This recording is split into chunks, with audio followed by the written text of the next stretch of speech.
Hello friends, welcome back to my channel.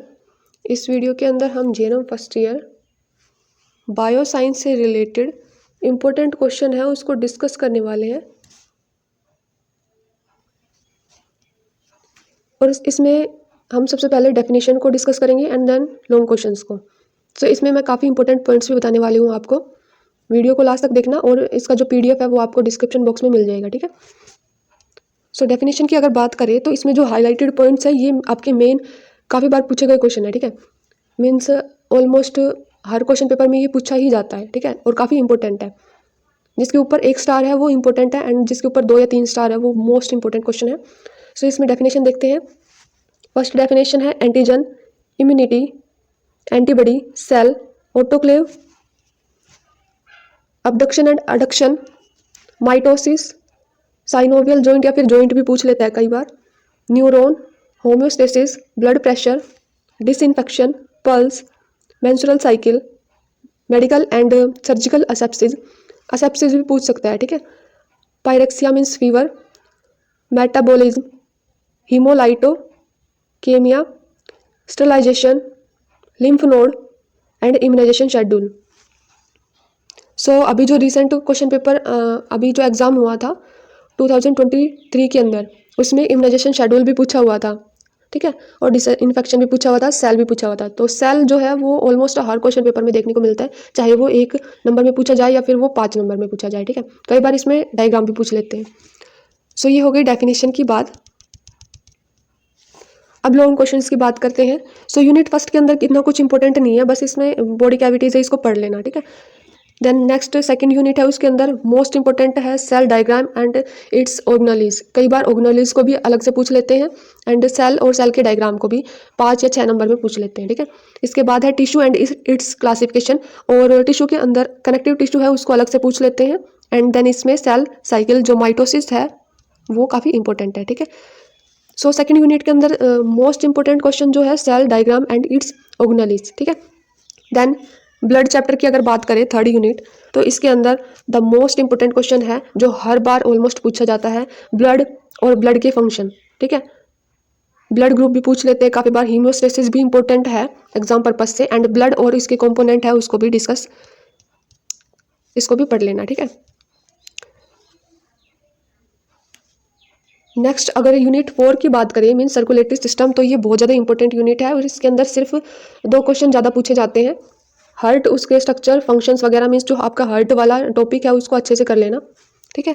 और इसके अंदर ब्लड सर्कुलेटरी सिस्टम भी पूछा जाता है कि इसके ऊपर एक नोट लिखो 5 नंबर के अंदर। और ये जो जितने भी लॉन्ग क्वेश्चन है ये मोस्टली 5 नंबर में और मैक्सिमम 10 नंबर तक पूछे जाते हैं। फिर उसके बाद में लिम्फेटिक सिस्टम, इसके अंदर इतना इसमें से ज़्यादा पूछते नहीं है, बट इसमें से 2 क्वेश्चन इंपॉर्टेंट है, लिम्फ नोड और इसके फंक्शंस, ठीक है। एंड देन सेकंड क्वेश्चन है स्प्लीन और इसका डायग्राम, तो ये 5 नंबर में पूछ लेता है। कई बार ये जो लिम्फ नोड क्वेश्चन है ये 2 या 3 नंबर में भी पूछ लेते हैं। देन उसके बाद है सर्कुलेटरी सिस्टम, इसमें सर्कुलेटरी सिस्टम का डायग्राम और फिजियोलॉजी ऑफ रेस्पिरेशन ये बहुत ज़्यादा पूछा जाता है, ठीक है।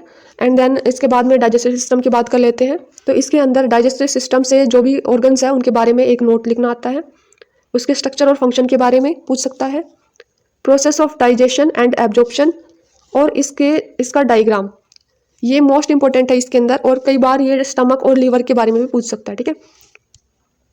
और ये वाला जो क्वेश्चन है ये मोस्ट इंपॉर्टेंट क्वेश्चन है कि इसके ऑर्गन्स जो डाइजेस्टिव सिस्टम के ऑर्गन्स है उनको लिस्ट कीजिए, बताइए। सो 7 नंबर में ये पूछा जाता है। And then 8th unit excretory system या फिर यूरिनरी सिस्टम, इसके अंदर भी ऐसे ही क्वेश्चन पूछा जाता है कि एक्सक्रीटरी ऑर्गन सिस्टम इसके बारे में बताइए या फिर ऑर्गन ऑफ यूरिनरी सिस्टम को एक्सप्लेन कीजिए, ठीक है। इसमें 2 क्वेश्चन इंपॉर्टेंट बनते हैं, बट मोस्टली जो क्वेश्चन पूछा जाता है वो किडनी से पूछा जाता है कि किडनी का डायग्राम और उसके फंक्शंस बताइए। अलग अलग भी पूछ सकता है और एक क्वेश्चन में ही भी पूछ सकता है, ठीक है। अगर एक क्वेश्चन आता है तो चांसेस होते हैं कि वो 6 नंबर में आए, और अलग अलग पूछता है तो 5-5 नंबर में पूछ सकता है, ठीक है। नेक्स्ट यूनिट 9 एंडोक्राइन सिस्टम, इसमें एक ही इंपॉर्टेंट क्वेश्चन है पिट्यूटरी ग्लैंड और इसके फंक्शंस, मोस्ट इंपॉर्टेंट क्वेश्चन है, हर पेपर में पूछा जाता है, ठीक है। अगर एंडोक्राइन सिस्टम से कोई क्वेश्चन आता है तो सिर्फ पिट्यूटरी ग्लैंड है वो आती है, ठीक है, और इसके फंक्शंस आते हैं। मोस्टली तो यही क्वेश्चन मैंने देखा है, बाकी थोड़ा थोड़ा अलग अलग ग्लैंड्स के बारे में भी पढ़ लेना, ठीक है। इसके बाद है यूनिट 10 रिप्रोडक्टिव सिस्टम, इसमें female reproductive organ system and female external genitalia organ, इसका डायग्राम ये इंपॉर्टेंट है। देन मेंस्ट्रुअल साइकिल भी इंपॉर्टेंट है इसके अंदर, पर मेंस्ट्रुअल साइकिल जो है ज़्यादा पूछी नहीं जाती, ठीक है। फंक्शन ऑफ यूट्रस, ये भी काफ़ी इंपॉर्टेंट क्वेश्चन है। देन इसके बाद यूनिट 11 नर्वस सिस्टम, इसमें ब्रेन का डायग्राम, फंक्शन, स्ट्रक्चर, काफ़ी इंपॉर्टेंट क्वेश्चन है ब्रेन से regarding. Cranial and spinal nerves, fontanelles and sutures, ठीक है। सो ये जो क्वेश्चन है ये पूछे जाते हैं मोस्टली तो, बट आपसे और क्वेश्चन भी पूछ सकते हैं जैसे type of nerve and its function, या फिर स्पाइनल कॉर्ड के बारे में पूछ सकता है, या फिर मेलेंजिस जो हमारी लेयर होती है उसके बारे में पूछ सकता है, ठीक है। मेनली इसके अंदर नर्वस सिस्टम के अंदर ब्रेन और इसका डायग्राम, इसके फंक्शन एंड इसका स्ट्रक्चर, ये काफ़ी इंपॉर्टेंट है, ठीक है। देन इसके बाद है सेंस ऑर्गन। सेंस ऑर्गन में सिर्फ एक क्वेश्चन इंपॉर्टेंट बनता है, structure and function of skin, ये 5 नंबर में पूछा जाता है। फिर है यूनिट 13 स्केलेटन सिस्टम, इसमें बोन टाइप्स, फंक्शन और इसका स्ट्रक्चर पूछ लेते हैं 5 नंबर में। फॉर्मेशन ऑफ बोन भी पूछ सकता है। साइनोवियल जॉइंट या फिर जॉइंट के बारे में एक क्वेश्चन देखने को मिल सकता है ऑलमोस्ट। अगर स्केलेटन सिस्टम से क्वेश्चन इंपॉर्टेंट आते हैं तो synovial joint most important question है, ये ज़्यादा पूछा जाता है, ठीक है। सो इसको तुम्हें बस पढ़ लेना है, बहुत ज़्यादा इंपॉर्टेंट है। और इसके टाइप भी पूछ लेते हैं कि जॉइंट के टाइप कितने होते हैं, ठीक है। काफ़ी बार एक बार क्वेश्चन ये भी पूछा था कि जितनी भी बोन्स है उनके नाम लिखने हैं 5 नंबर में। सो आप इसको इस तरीके से पढ़ लेना। देन उसके बाद यूनिट 14 मस्कुलर सिस्टम, इसके अंदर मसल्स कितने टाइप की होती है और वॉलेंट्री एंड इनवॉलेंट्री मसल है उसके बीच में डिफरेंस पूछ सकता है। देन ये हो गया हमारा bioscience means anatomy and physiology के बारे में। और इसके बाद है माइक्रोबायोलॉजी। सो माइक्रोबायोलॉजी है वो सिर्फ 30 या फिर 25% ही क्वेश्चन पेपर में आती है, और इसमें कुछ गिने चुने क्वेश्चन ही इंपॉर्टेंट है, जैसे इम्यूनिटी और इसके टाइप हो गई, infection, sterilisation, disinfection, pasteurisation, immunisation schedule. और ये जो इम्यूनाइजेशन शेड्यूल है ये कम्युनिटी में भी पूछा जाता है, ये काफ़ी इंपॉर्टेंट क्वेश्चन है। ऑटोक्लेव भी फंडामेंटल ऑफ नर्सिंग में भी, एनाटमी में भी मीन्स माइक्रोबायोलॉजी के अंदर, एंड कम्युनिटी हेल्थ नर्सिंग है उसके अंदर काफ़ी इंपॉर्टेंट क्वेश्चन है। स्टरलाइजेशन भी उसमें इन तीनों में इंपॉर्टेंट है। And cycle of infection transmission, then mode of transmission, medical and surgical asepsis, biomedical waste management, ये बायोसाइंस, फंडामेंटल ऑफ नर्सिंग और कम्युनिटी हेल्थ नर्सिंग तीनों में इंपॉर्टेंट है, ठीक है।